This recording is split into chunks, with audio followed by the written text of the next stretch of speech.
Bonjour et bienvenue, voici notre tour d'horizon économique, géopolitique et boursier. Nous sommes le lundi 18 novembre et pour comprendre comment tourne la planète finance, c'est sur la bourse au quotidien et nulle part ailleurs. L'épisode du jour s'intitulera « Mais quel crédit accordé à la Chine ?»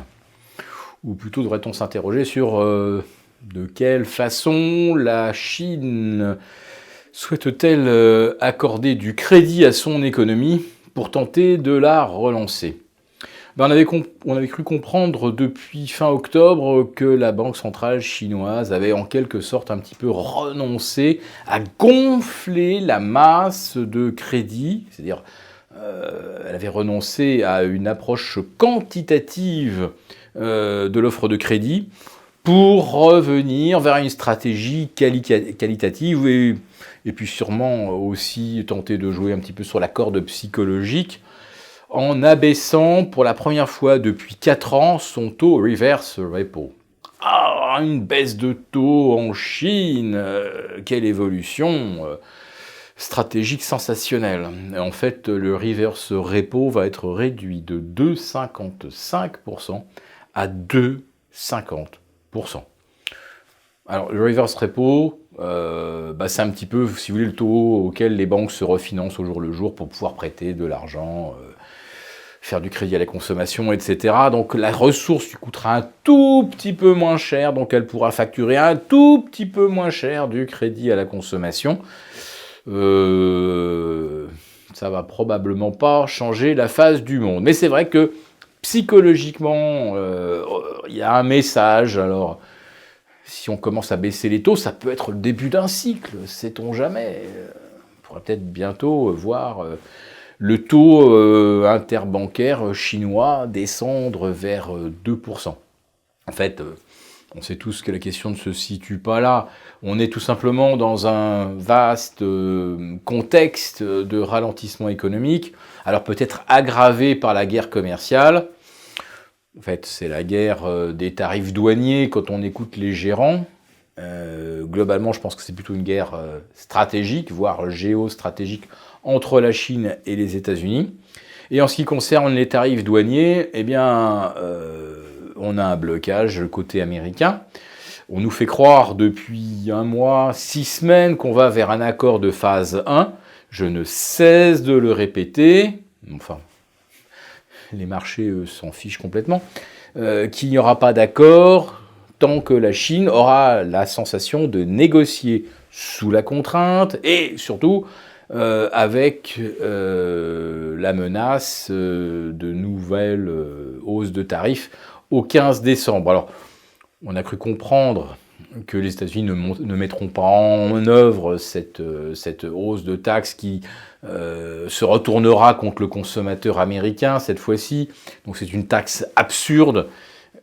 Mais les Chinois, eux, veulent que les taxes précédentes soient retirées pour, à leur tour, retirer les surtaxes qu'ils ont appliquées à certains produits américains. Bref, on en est à un blocage total, mais à chaque fois que Larry Kudlow, Robert Lighthizer, Steven Mnuchin disent « Ah, on va se parler au téléphone avec les Chinois, vous allez voir, ça va bien se passer. » Et ça se passe très bien, et comment va ta femme et ton fils est-ce qu'il est devenu champion de ping-pong en fait, on n'avance jamais sur les négociations commerciales, mais à chaque fois qu'on dit qu'on va se parler, le CAC, le S&P, le Dow Jones prennent 0,2, 0,3, 0,5%, et ce, de façon systématique depuis le 3 octobre dernier.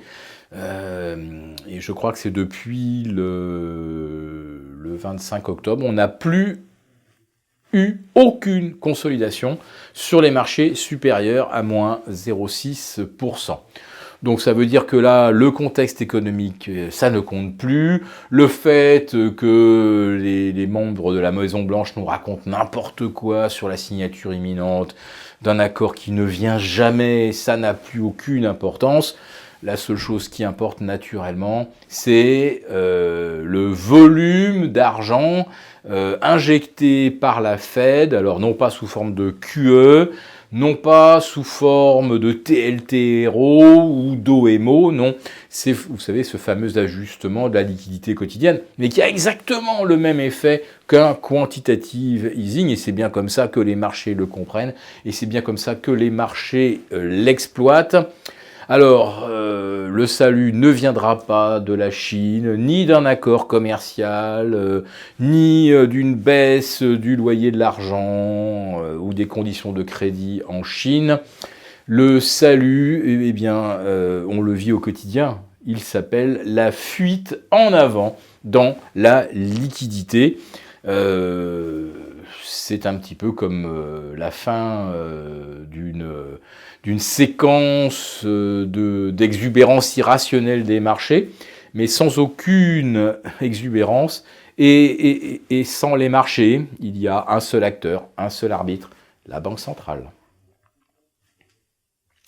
Alors si cette vidéo vous a plu, n'hésitez pas à nous mettre un thumb up. Demain matin, mardi, je réponds à vos questions en direct. Ceux qui veulent accéder donc à ce direct peuvent donc s'inscrire sur le lien qui va s'afficher en bas de cette vidéo et s'abonner à Béchade Confidentiel. Je vous donne donc rendez-vous demain matin à 11h30. Très bonne journée à vous.